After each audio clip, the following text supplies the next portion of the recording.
સબરી કહ્યું, હે રઘુનાથજી, આપ પંપા નામના સરોવરે જાઓ, ત્યાં આપની સુગ્રીવની સાથે મિત્રતા થશે. હે દેવ, હે રઘુવીર, તે સમસ્ત વિવરણ કહેશે. હે ધીર બુદ્ધિ, આપ સઘળું જાણતા હોવા છતાં મને પૂછો છો. વારંવાર પ્રભુના ચરણોમાં શીશ નમાવી પ્રેમ સહિત તેણે સઘળી કથા સંભળાવી.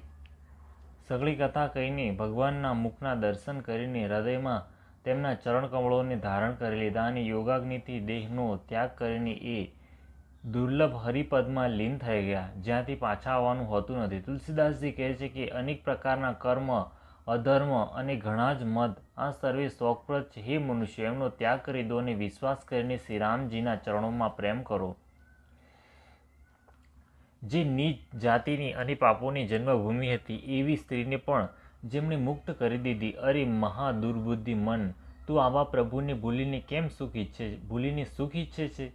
શ્રી રામચંદ્રજીએ તે વનને પણ છોડી દીધું અને તેઓ આગળ ચાલ્યા. બંને ભાઈઓ અતુલનીય બળવાન અને મનુષ્યમાં સિંહ સમાન છે. પ્રભુ વિરહીની જેમ વિષાદ કરતા અનેક કથાઓ અને સંવાદો કહે છે. હે લક્ષ્મણ, જરા વનની શોભા તો જુઓ, એને જોઈને કોનું મન શુદ્ધ નહીં થાય? પક્ષી અને પશુઓના સમૂહ સર્વે સ્ત્રીઓ સહિત છે, જાણે તેઓ મારી નિંદા કરી રહ્યા છે. એમને જોઈ જ્યારે ડરના માર્યા હરણોના ટોળા ભાગવા લાગે છે, ત્યારે હરણીઓ તેમને કહે છે કે તમને ભય નથી, તમે તો સાધારણ હરણોથી ઉત્પન્ન થયા છો, એટલે તમે આનંદ કરો. એ તો સોનાનું હરણ શોધવા આવ્યા છે. હાથીણીઓને સાથે જ રાખે છે, જાણે કે તેઓ મને શિખામણ આપે છે કે સ્ત્રીને ક્યારેય એકલી છોડવી ન જોઈએ. સારી રીતે ચિંતન કરેલા શાસ્ત્રને પણ વારંવાર જોતા રહેવું જોઈએ. સારી રીતે સેવા કરવા છતાંય રાજાને વશમાં ન સમજવો જોઈએ. અને સ્ત્રીને ભલેને હૃદયમાં જ કેમ રાખવામાં આવે, પરંતુ યુવાન સ્ત્રી, શાસ્ત્ર અને રાજા કોઈના વશમાં રહેતા નથી. હે તાત, આ સુંદર વસંતને તો જુઓ, પ્રિયાના વિના મને તે ભય ઉત્પન્ન કરી રહી છે. મને વિરહથી વ્યાકુળ, બળહીન અને બિલકુલ એકલો જાણીને કામદેવ વન, ભમરા અને પક્ષીઓ સાથે લઈને મારા પર હુમલો કરી દીધો. પરંતુ જ્યારે તેનો દૂત આ જોઈ ગયો કે હું ભાઈની સાથે છું, એકલો નથી, ત્યારે તેની વાત સાંભળીને કામદેવ જાણે કે સેનાને રોકીને ડેરો તાણી દીધો છે. વિશાળ વૃક્ષમાં લતાઓ એવી વીંટળાયેલી જણાય છે કે જાણે વિવિધ પ્રકારના તંબુ તાણી દેવામાં આવ્યા છે. કેળ અને તાડના સુંદર ધજા પતાકા સમાન છે. તેમને જોઈને તે જ નથી મોહિત થતો કે જેનું મન ધીર છે. અનેક વૃક્ષો જુદી જુદી રીતે ફાલ્યા છે, જાણે જુદા જુદા પોશાક ધારણ કરેલ અનેક તીર મારનારા હોય. ક્યાંક ક્યાંક સુંદર વૃક્ષો શોભા આપી રહ્યા છે, જાણે કે યોદ્ધા લોકોએ અલગ અલગ થઈને છાવણી નાખી હોય. કોયલો કુંજી રહી છે, એ એવું જણાય છે કે મદમસ્ત હાથી ચિત્કારી રહ્યા હોય.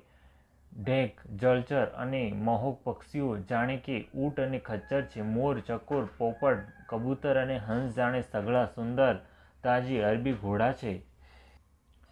તેતર અને બટેર પક્ષીઓ પાયદળ સૈનિકોના ટોળા છે. કામદેવની સેનાનું વર્ણન થઈ શકતું નથી. પર્વતોની શિલાઓ રથ અને જળના ઝરણા નગારા છે. પપૈયા ભાટ છે, જે ગુણ સમૂહ બિરદાવલીનું વર્ણન કરે છે.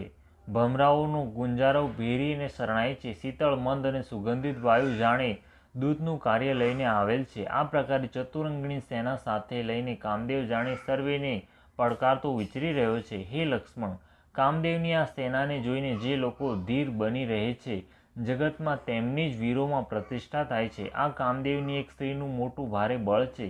તેનાથી જે બચી જાય છે તે જ શ્રેષ્ઠ યોદ્ધો છે. હે તાત, કામ, ક્રોધ અને લોભ આ ત્રણ અત્યંત પ્રબળ દુષ્ટો છે. એ વિજ્ઞાનના ધામ મુનિઓના મનને પણ પળવારમાં શુદ્ધ કરી દે છે. લોભને ઈચ્છા અને દમનું બળ છે. કામને કેવળ સ્ત્રીનું બળ છે અને ક્રોધને કઠોર વચનોનું બળ છે. શ્રેષ્ઠ મુનિઓ વિચારીને આવું કહે છે. શિવજી કહે છે કે હે પાર્વતી, શ્રી રામચંદ્રજી ગુણાતીત, ત્રણેય ગુણોથી પર, ચરાચર જગતના સ્વામી અને સર્વેના અંતરને જાણનારા અંતર્યામી છે. તેમણે કામી લોકોની દીનતા વ્યવસ્થા જણાવી છે અને ધીર વિવેકી પુરુષોના મનમાં વૈરાગ્યને દ્રઢ કર્યો છે. ક્રોધ, કામ, લોભ, મદ અને માયા આ સર્વે શ્રી રામચંદ્રજીની દયાથી છૂટી જાય છે. તે નટરાજ ભગવાન જેની પર પ્રસન્ન થાય છે, તે મનુષ્ય ઇન્દ્રજાળ માયામાં ભૂલો પડતો નથી. હે ઉમા, હું તમને પોતાનો અનુભવ કહું છું. હરિનું ભજન જ સત્ય છે. આ સમગ્ર જગત તો સ્વપ્નની માફક જૂઠું છે. પછી પ્રભુ શ્રી રામચંદ્રજી પંપા નામના સુંદર અને અગાધ સરોવરના તટે ગયા. તેનું જળ સંતોના હૃદય જેવું નિર્મળ છે. મનને હરનારા સુંદર 4 ઘાટ બાંધેલા છે. જાત જાતના પશુ યત્ર તત્ર જળ પી રહ્યા છે. જાણે ઉદાર દાની પુરુષોના ઘેર યાચકોની ભીડ લાગી હોય. સઘન પર્ણોની આળસમાં જળનો જલ્દી પતો મળતો નથી, તેમ માયાથી આચ્છાદિત રહેવાને કારણે નિર્ગુણ બ્રહ્મ દેખાતું નથી. તે સરોવરના અત્યંત અગાધ જળમાં સર્વે માછલીઓ સદા એક સમાન સુખી રહે છે. તેમ ધર્મશીલ પુરુષોના સઘળા દિવસો સુખપૂર્વક વીતે છે. તેમાં રંગબેરંગી કમળો ખીલેલા છે. ઘણા જ ભમરાઓ મધુર સ્વરથી ગુંજાર કરી રહ્યા છે. જલકુકડા અને રાજહંસ બોલી રહ્યા છે, જાણે પ્રભુને જોઈને તેમની પ્રશંસા કરી રહ્યા હોય.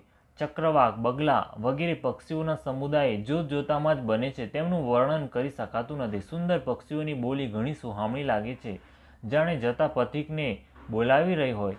તે સરોવર પંપાની સમીપ મુનિઓએ આશ્રમ બનાવી રાખ્યા છે. તેની ચારે બાજુ વનના સુંદર વૃક્ષો છે. ચંપા, બોરસલી, કદમ, તમાલ, પાટલ, ફણસ, ઢાક અને આંબા વગેરે અનેક પ્રકારના વૃક્ષો નવા નવા પાંદડા સુગંધિત પુષ્પોથી યુક્ત છે, જેની ઉપર ભમરાના સમૂહ ગુંજાર કરી રહ્યા છે. સ્વભાવથી શીતળ, મન સુગંધિત તેમજ મનને હરનારી હવા સદા વહેતી રહે છે. કોયલો કુહુ કુહુનો શબ્દ કરી રહી છે. તેમની રસીલી બોલી સાંભળીને મુનિઓનું પણ ધ્યાન તૂટી જાય છે. ફળોના ભારથી નમીને સઘળા વૃક્ષો પૃથ્વીની નજીક નમી પડ્યા છે. જેમ પરોપકારી પુરુષો ઘણી સંપત્તિ પામીને વિનયથી નમી પડે છે. શ્રી રામચંદ્રજીએ અત્યંત સુંદર તળાવ જોઈને સ્નાન કર્યું અને પરમ સુખ પામ્યા. એક સુંદર ઉત્તમ વૃક્ષની છાયા જોઈને શ્રી રઘુનાથજી નાના ભાઈ લક્ષ્મણજી ત્યાં બેસી ગયા. પછી ત્યાં સર્વે દેવો અને મુનિઓ આવ્યા અને સ્તુતિ કરીને પોતપોતાના ધામમાં ચાલ્યા ગયા. કૃપાળુ શ્રી રામચંદ્રજી પરમ પ્રસન્ન બેઠેલા નાના ભાઈ લક્ષ્મણજીને રસીલી કથાઓ કહી રહ્યા છે. ભગવાનને વિરહયુક્ત જોઈને નારદજીના મનમાં વિશેષ રૂપે શોક થયો. તેમને વિચાર કર્યો કે મહારાજ શાપનો સ્વીકાર કરીને શ્રી રામચંદ્રજી અનેક પ્રકારના દુઃખોનો ભાર સહી રહ્યા છે. એવા ભક્તવત્સલ પ્રભુને જઈને જોવું, પછી આવો અવસર આવશે નહીં, એમ વિચારીને નારદજી હાથમાં વીણા લઈને ત્યાં ગયા કે જ્યાં પ્રભુ સુખપૂર્વક બેઠા હતા. તેઓ કોમળ વાણીથી પ્રેમની સાથે અનેક પ્રકારે વખાણીને રામચરિતનું ગાન કરતા કરતા આવી રહ્યા હતા. દંડવત કરતા જોઈને શ્રી રામચંદ્રજીએ નારદજીને ઉઠાવી લીધા અને બહુ જ વાર સુધી હૃદય ચાપી રાખ્યા. પછી સ્વાગત કુશળ પૂછીને પાસે બેસાડી દીધા. લક્ષ્મણજીએ આદરની સાથે તેમના ચરણ ધોયા. અનેક પ્રકારે વિનંતી કરીને અને પછી પ્રભુની મનમાં પ્રસન્ન જાણીને નારદજી કમળ સમાન હાથોને જોડીને વચન બોલ્યા. હે સ્વભાવથી જ ઉદાર શ્રી રઘુનાથજી, સાંભળો. આપ સુંદર, અગમ અને સુગમ વર આપનારા છો. હે સ્વામી, હું એક વર માંગુ છું, તે મને આપો. જો કે આપ અંતર્યામી હોવાને લીધે સઘળું જાણો છો. શ્રીરામજીએ કહ્યું, હે મુનિ, તમે મારો સ્વભાવ જાણો છો. શું હું પોતાના ભક્તોથી ક્યારેય કંઈ છુપું રાખું છું? મને એવી કઈ વસ્તુ પ્રિય લાગે છે જેને હે મુનિશ્રેષ્ઠ તમે માંગી નથી શકતા. ભક્તોના માટે મારી પાસે કંઈ પણ અદે આપી ન શકાય તેવું નથી, એવો વિશ્વાસ ભૂલથી પણ ત્યજશો નહીં. ત્યારે નારદજી હર્ષિત થઈને બોલ્યા, હું એવો વર માંગુ છું, આ દૃષ્ટતા કરું છું. જો કે પ્રભુના અનેક નામ છે અને વેદો કહે છે કે તે સર્વે એક એકથી ચડિયાતા છે, તો પણ હે નાથ, રામ નામ સર્વ નામોથી અધિક હોય અને પાપરૂપી પક્ષીઓના સમૂહ માટે એ શિકારી સમાન હોય. આપની ભક્તિ પૂર્ણિમાની રાત્રિ છે, તેમાં રામ નામ એ જ પૂર્ણ ચંદ્રમા થઈને અને અન્ય સર્વે નામો તારાગણ થઈને ભક્તોના હૃદયરૂપી નિર્મળ આકાશમાં નિવાસ કરો. કૃપાસાગર શ્રી રઘુનાથજીએ મુનિને એવમસ્તુ એમ જ થાવું કહ્યું. ત્યારે નારદજીએ મનમાં અત્યંત હર્ષિત થઈને પ્રભુના ચરણોમાં મસ્તક નમાવ્યું. શ્રી રઘુનાથજી અત્યંત પ્રસન્ન જાણીને નારદજી પાછા કોમળ વાણી બોલ્યા, હે રામજી, હે રઘુનાથજી, સાંભળો. જ્યારે આપે પોતાની માયાને પ્રેરિત કરીને મને મોહિત કર્યો હતો, ત્યારે હું વિવાહ કરવા માંગતો હતો. હે પ્રભુ, આપે મને કયા કારણે વિવાહ ન કરવા દીધો? પ્રભુ બોલ્યા, હે મુનિ, સાંભળો.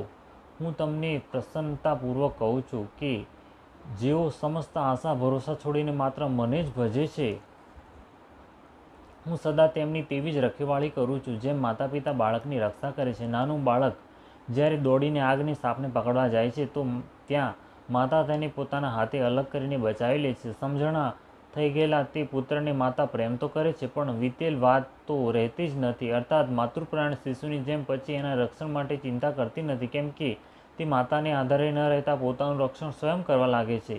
જ્ઞાની મારા પૌઢ સમજણા પુત્ર જેવો છે અને તમારા જેવા પોતાના બળનો ગર્વ ન કરનાર સેવક તો મારા શિશુપુત્રના જેવા છે.